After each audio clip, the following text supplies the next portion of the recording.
Happy Wednesday! Yes, I am finally back. Took a little bit of a break to focus on my health and well-being. As many of you know, I had a procedure to have some fibroids removed. However, I am back, and here it is Wednesday. It's lunchtime, and we are getting back in the swing of things. I cannot wait to talk to our guest today, LaShanda Green. Looks like she has already hopped on. So let's get started. No need to wait.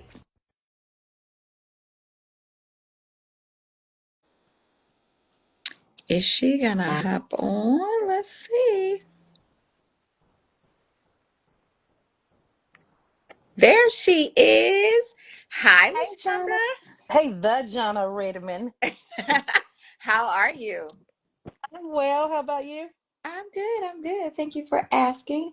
So, thank you so much for hopping on today. As you know, this is my first week back since my procedure, and it's amazing to be able to talk to one of my favorite people. So, I'm super excited. Without further ado, please let everybody know who you are. I'm LaShanda Green, broker, realtor, and friend of the Jana Redmond, owner of GreenPath Real Estate here in Metro Atlanta and licensed in Arkansas. Fantastic. Well, we're just going to jump right in it because these real estate streets are different. Mm-hmm. Not gonna say they're bad, not going to say they're good. We're just going to say they're different, right? They're Right. different than what we're used to over the past couple of years. So we're just going to dive deep into it and talk about the realtor perspective. Actually, I'm going to do a whole series for September. So you get to kick that series off. So yay. I'm super Yeah. excited. So how would you describe the current real estate market in the surrounding areas of Atlanta, Georgia? Well, I would describe it as a shifting market.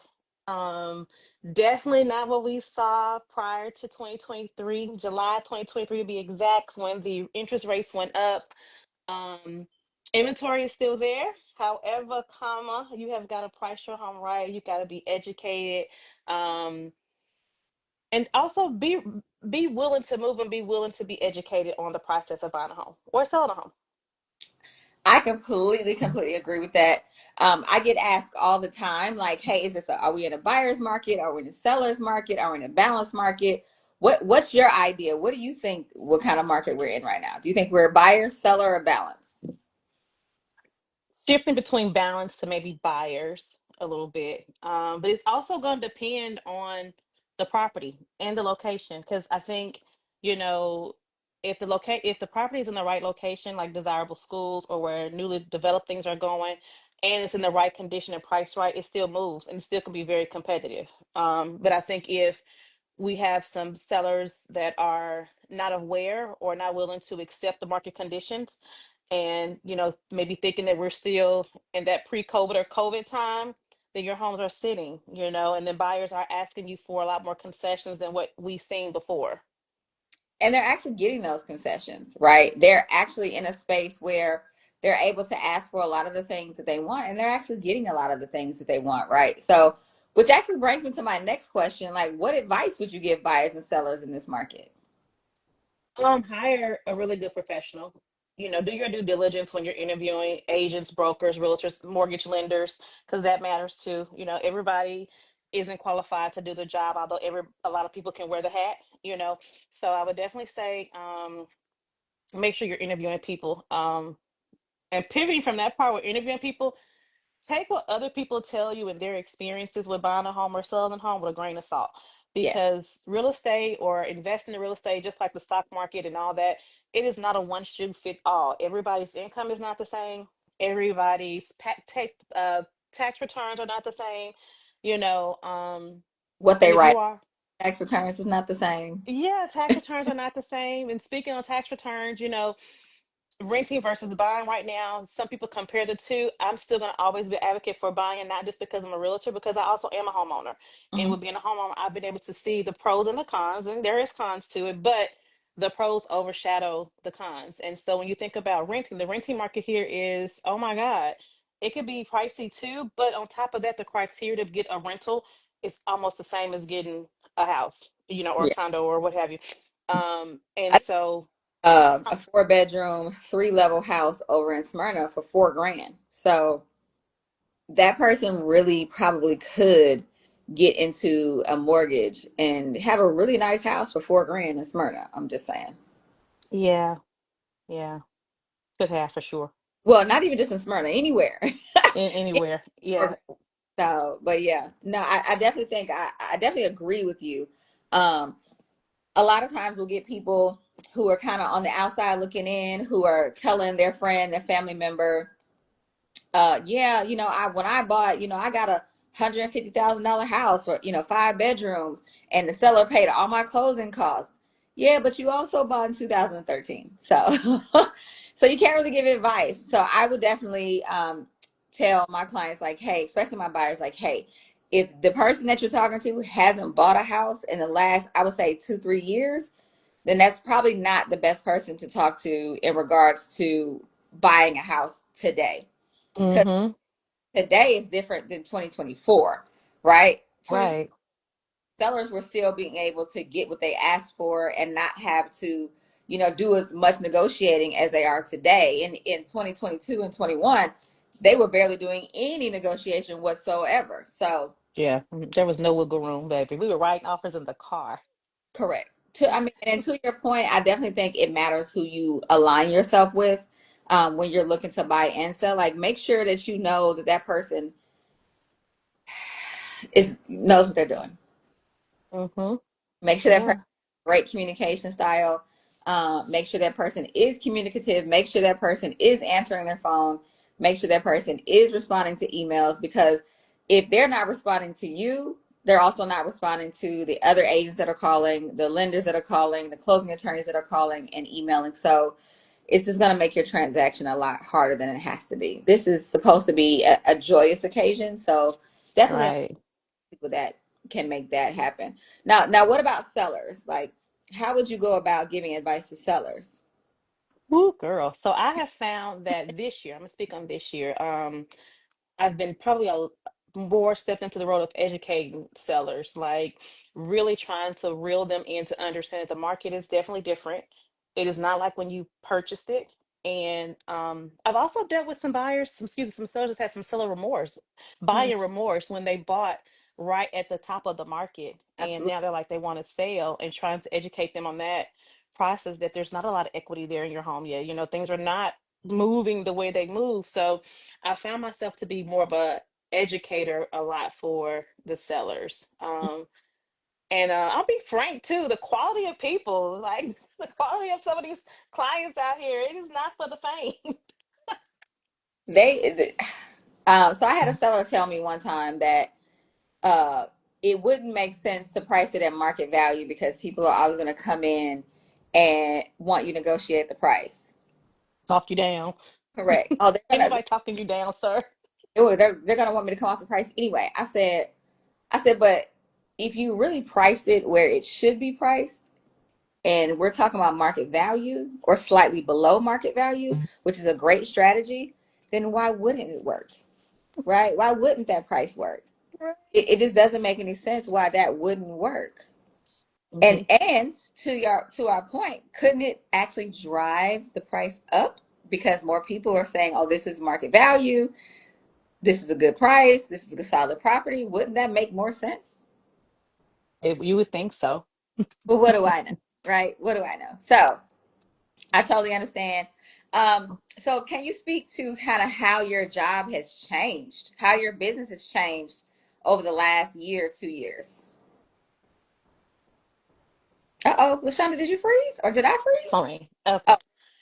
Oh, The phone rang. uh-oh.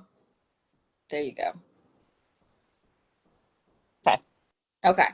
So can you talk to how your job has changed over the last year or two? Like, I know you were talking about with, especially with your sellers, you've taken on a bigger education role. Like, what else has changed in your business? The same for buyers too, though.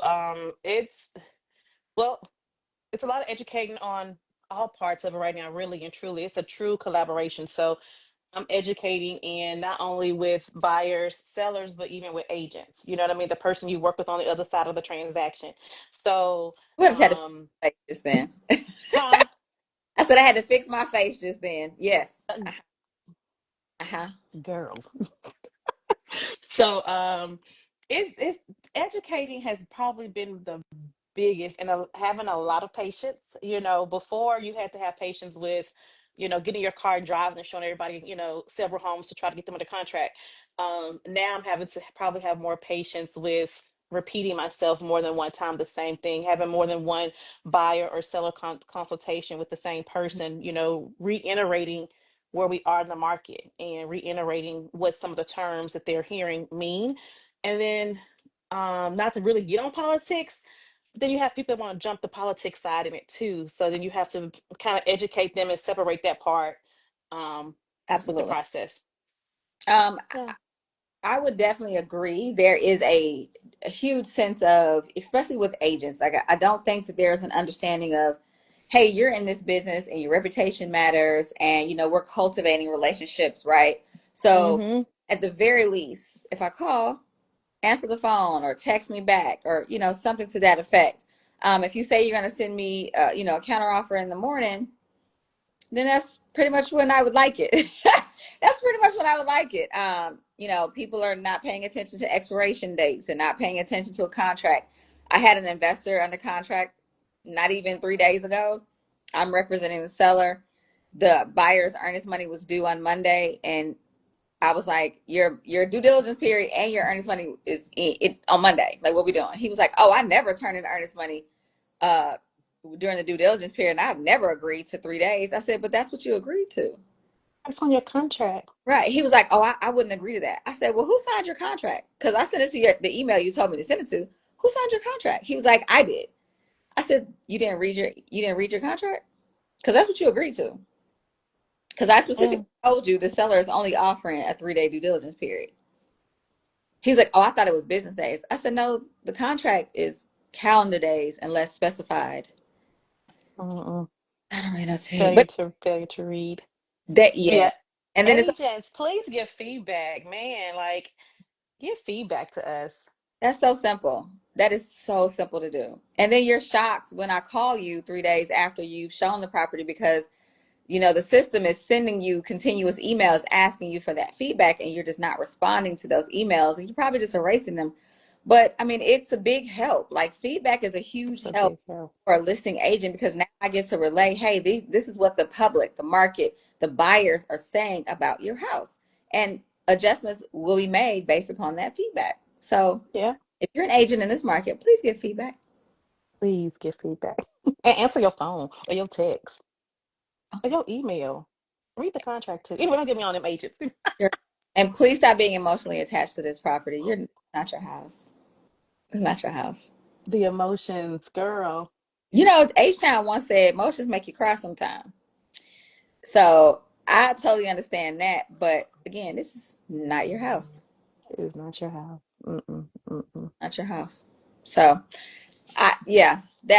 So we have a lot of people that have their own thoughts and have their own ideas of what it is to buy or sell in this market, as well as what it's like to be an agent in this market. So what would you say are the biggest misconceptions about buying and selling in today's market, as well as being an agent in this market?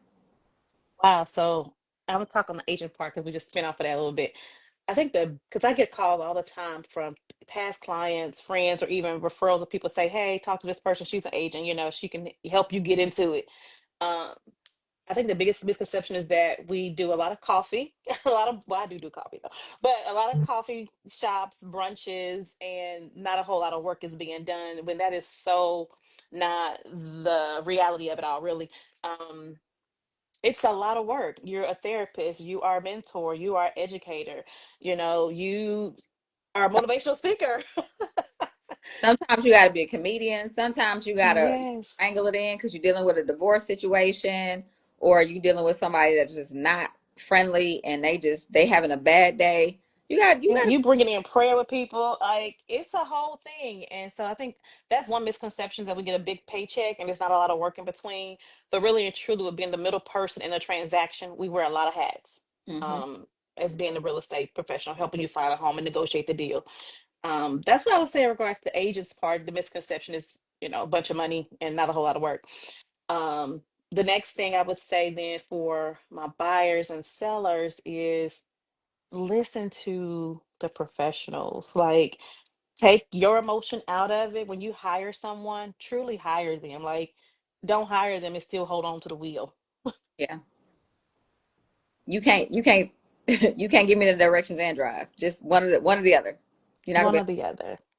Yeah, trust the person. And I do think a lot of people aren't trusted. I definitely think a lot of people are not trusted. I think a lot of people truly think like, oh, my friend used you, so I'll use you, but there's not a get to know me type of situation happening between you and your agent. And I'm a big rapport person. I mean, as you know, Yeah, I like to build rapport with my clients. I like to get to know them. I've been to baby showers, I've been to weddings, I've been to funerals, I've been to birthday parties, get-togethers, housewarmings, and that's simply because like I'm talking to them. I'm yeah. getting to know them. I know dogs' names, moms, parents' names. Right, I'm saying kids' names, simply because I'm building that rapport. But that comes with trust, right? I mean, if my clients don't trust me, then why would they ever send someone else as a referral to me? right. That wouldn't even make sense. Like it truly wouldn't Yeah. even. Wow. And And I that did, goes sometimes too to the quality of people, I think, Jana. Like the the quality of people and their own integrity. Like I've had situations where I've run into agents along with buyers and sellers who just have a get over spirit, you yeah, know, and they don't trust you because their spirit is already like that. and that's unfortunate. It I is. think a misconception that we deal with a lot is, oh, we all drive luxury cars and we just sit around all day and wait for somebody to call us to go show them a house. I don't do that. Nor do I Mm-mm. drive a luxury car. That Honda gets probably about 100 miles a day, probably 100 miles a day. And because I believe, I do a lot of business and just activities in the city of Atlanta where there are a ton of potholes, and I feel like I discover a new pothole every day. Yeah, no luxury cars for me. I remember when I used to have a job, and I used to have a job in my former life, and I remember I used to want a Benz so bad. Oh, I'm gonna get me a Benz. I'm gonna get me a Benz. It's gonna be this. It's gonna be. I just wanted a Benz so bad. And so one day, it's a lady that I worked with. She had a Benz, and she got a flat tire. And when I tell you, they had to come with a flatbed truck to get that lady's car because couldn't take the wheels off, My goodness. specialty wheels. So couldn't take the wheels off. So you had to get a flatbed truck. You had to hire a tow truck that was a flatbed, not a regular tow truck that you're gonna see everywhere, The anywhere. flatbed, they had to ride that thing up there. Correct. You had to go get a flatbed truck to tow that car to the dealership or wherever she towed it to get the tire changed. And ever since then, I said, you know what? It looks amazing. Some of those Benzes, and they look amazing. But I tell you one thing, that maintenance ain't gonna get me. Baby, That talking maintenance, about maintenance. Mm-mm. no. So my car comes off with the Toyota line. My Pearl, she comes off the Toyota line. I have had my experience with the Benz, and that thing gets parked until November when the lease is up, and it's going back, and I cannot wait. It is overrated. I'll pass because I have run flat tires, so I haven't had flats. I literally called AAA roadside assistance and come change this tire because I got a full size spare in my trunk. So come change this out, please. It's real simple, and it's Yeah. cost. I'm all about the cost effective. And on top of that, my car gets, I believe it's, forgot how many miles per gallon, but it gets a lot because I drive a, Hmm. and I'm here and there and everywhere. So Honda, Hmm. Honda for me all day long. When I first got licensed, I drove a Tahoe, baby. Did you? Yes. Big red child, third row, on some rims, on some 22s, I think. I can only imagine you pulling up to a house on showing houses. And did. I did. I ain't mad about it. So finally, actually, you know what? We had a question, so I'll refer to it. Brian Mixon, Brian Mixon over at Southeast Mortgage. He had a question. He posed a question. He said, if the interest rate continue to trend lower as they've been trending lately. Everybody's in a tizzy talking about the Fed's lowering rates this next month. If the interest rates start to trend lower over the next year, what do you think that's going to do to the market? I mean, it could create another situation to where, we could have investors buying in about a dozen again, and we could also have buyers, experiencing some buyer's remorse again later because everyone's going to be ready to buy, you know, because Mhm. the rates are lower. But what they don't realize is that you could still buy now at the same 7% rate at a price that is great today, and then wait till next month and the rates are low and still be paying the same amount of money, or if not more, because the home price could go up. Correct. Or it could be a situation where you're able to negotiate a great deal on a house right now, right? At a 7% or high six, mid six interest rate, right? You're able to get some closing costs paid, some repairs Yeah. done, warranty. You're able to get a bunch of stuff done, right? And so you got a 6.5 interest rate. And let's just say this time next year, interest rates are 5.5 or low, low fives. Or yeah. You can certainly refinance next year. You can never change the price of your house, but you can always change the interest rate. Yes, As long- absolutely. I agree. I think that if that does happen, we could see what we saw before, which home prices will start shooting up. Sellers won't be as flexible. New Mhm. construction, they're giving away some stuff right now, so Oh that my. will go away. It has its pros and cons with this interest rate thing. Yeah, I just saw a 3.99 interest rate on a new construction uh, earlier today when I was in my email. I have a listing over by Lake Lanier, and it's an amazing townhouse. But every buyer that comes by there is like, "Hey, your house is great. However, I'm gonna go get this, new construction townhouse around the corner, and pay get a 4% interest rate. You mean my seller can't match that? I mean, And the closing absolutely. costs, and so maybe some appliances. Depending on the builder, they give appliances away. And it's brand new. You can't beat brand new. You know what I'm Mhm. saying? Like most people would take a brand new car, brand new house, brand new TV over a used one any day. Got it. Yeah, true. I do want to say something too about brand new because I've had this question, and you may have had it too. Do the misconception of new construction because they see um, some of the big brand names, DR Horton or DRB. If one community was quote unquote bad, all of them are, and that's not the case. Mm. Every community has a different builder, guys. So I want to make sure I shared that because I've had that come up quite a bit with clients asking me about the new construction and the builders. But you know what? It also goes back to doing the proper amount of inspections, right? A lot of people will tell you, "Oh, it's new construction. I'm not going to get an inspection, because it's new." That's a huge disservice to yourself and one that can cost you thousands of dollars later. Yep. If you get into a situation where you can do a pre-drywall inspection, do a pre-drywall You. inspection Yes. because there is such a thing as human error. Sometimes people make mistakes. It may not be on purpose. It's, something is off. But once that drywall goes up, you better do an inspection. It just Yeah, makes for sure. doing an inspection because you want that inspector to do a moisture test on those walls to make sure that they didn't accidentally do a pinhole leak in one of those pipes, while they was nailing something in. You want to make sure that everything is level.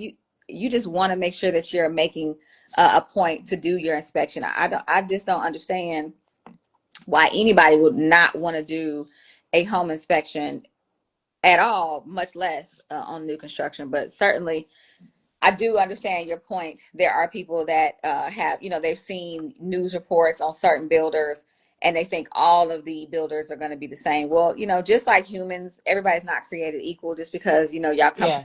mom and dad doesn't mean it's going to be the same. You're the same person, right? So just do your due diligence. Make sure Hmm. you are your contracts. Let me say that one more time. Make sure you are reading your contracts. Know what you are signing. Stop just signing stuff. Go and read it. Yeah, It and is ask questions. tedious, but go and read it.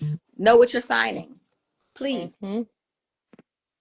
Honey, that's a whole nother conversation. So It all that is. being said, to your point, so backing up real quick to Brian's point, I think that I don't think because we've had such buyer's remorse, I don't think that we're going to see quite the crazy that we saw during COVID. Those interest rates being at 2 and 3% did Oh, certainly girl. rock the market, and you guys, I just don't truly believe that 2 and 3% interest rates are coming back. I just really don't. I don't. I think we're going to get to pre-COVID interest rates around 4.5, 5.5. I think it's going to be somewhere around in there, depending on your credit profile. Which is I still great. really, you said what? Which is still a great rate. Which is still a phenomenal rate. Let's be clear, and it makes things a lot more affordable at that rate. I do Yeah. think we're going to get an influx of buyers. Right now, we have about 5 months of inventory on the market. which indicate, or in any other market would indicate a balanced market or headed towards a balanced market. But in this one, you have low buyer interest, right, and Yeah. activity, but you have high inventory, which certainly indicates a buyer's market. Yeah. So that being said, where do I think the market is going to trend to? I think, like I said, I think it's going to be not quite the Wild Wild West, but I definitely think a lot of real estate agents are going to be busy. And unfortunately, because real estate agents are going to be busy, the public is going to say, oh, that means I can jump back into being a real estate agent too because everybody's busy and everybody's going to come make this money. Let me tell you, be nice to your real estate agent. Absolutely. Be nice. And also, if you're in Metro Atlanta, because I know Instagram, we can reach all over people, but definitely if you're in Metro Atlanta, understand that if rates drop or even if they do not drop, your competition now is not your neighbor. Your competition is people that have relocated from out of state. I've helped 3 families this year alone move from out of state because it's still affordable for them. And what was once affordable for us, if you're, I'm not native to Georgia, but I've been a peach for quite some time. Um, is not the same. So I would say jump in and if you can, if you have the ability to jump on in, don't wait. Don't wait. I have a client right now who is right around that $200,000 price point. Um, and it's not a whole lot in that price point that's livable and Right. could certainly be the detriment of you being able to find something that works and not. So if you need to buy a house, want to buy a house, don't wait. So Not wait. before we go, what's one thing that you think buyers and sellers should be paying more attention to right now in this market? Not the news. Please, oh, please, not the news. I think they should be paying more attention to them, what they need. Pay attention to what you need and what you want and go after it. You know, if you want to sell your house, go ahead and sell your house and hire the professional to help you do it and trust them. Buyers, if you want to buy a home, go ahead and buy. Don't wait because your cousin ain't did it yet or your mama said hold off because her mama never did buy a house. Go ahead and do it. Move, make your move. And there you have it, folks. Couldn't have said it better myself. LaShanda, thank you so much for hopping on. You're I'm welcome. back every Wednesday on IG Live. LaShanda, if they are looking for an amazing broker, amazing real estate agent, how can they get in contact with you? So I am on IG, GreenPath Real Estate. I'm on TikTok, LaShanda Green, Facebook as well. And then my phone number is 404-403-8022. GreenPath Real Estate. Look us up. We got amazing reviews. Thank you, John. So much, LaShanda. Thank you so much. I really appreciate you. And we're gonna have to bump into each other at some point, so really, really soon. We will. Thank you for having me. It was a pleasure. Thank you so much. Y'all have a great day, a great rest of your week, and I'll talk to y'all soon.